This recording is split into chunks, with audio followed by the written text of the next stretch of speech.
The heat lolls in an air heavy with moisture. In the distance, I can hear a patter of drums. 12 people are being lined up against the wall. 10 whites. To be totally truthful, it was my son who kept urging me to write the book. I had this extraordinary adventure in the Congo, and it is a good story. And he kept on saying, "You must write this story."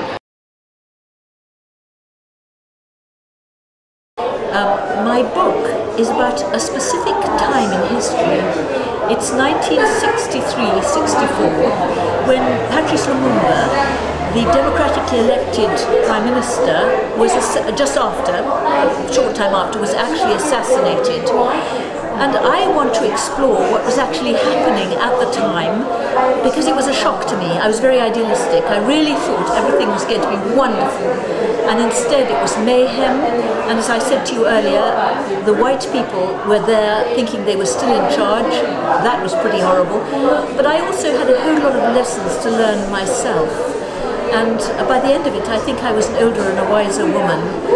And as I say, I think that what happened was there in the making when I was there.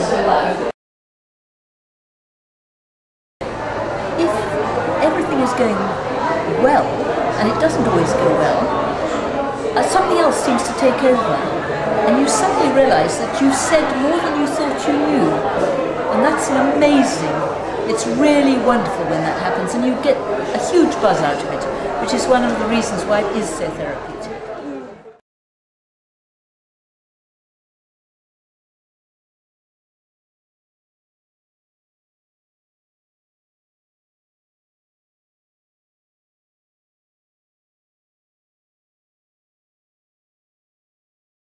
Although the book is quite light-hearted in some pieces, and I make plenty of jokes, it's actually got a very serious purpose, and so I was very worried.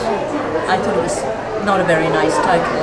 So when they asked me to make up another title, I wanted to get something which gives you the feeling of apprehension, and at the same time, the seriousness, the essential seriousness of the book.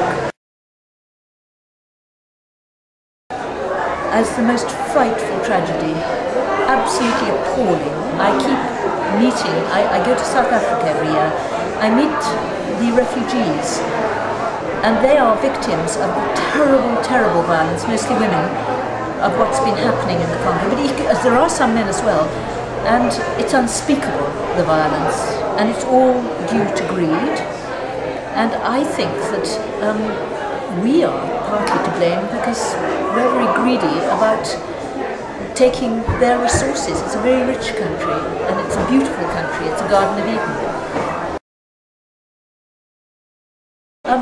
I write every day, and I tend to go down to a little study, and I love writing. It's my therapy. I really love it. It's what I adore doing best of all.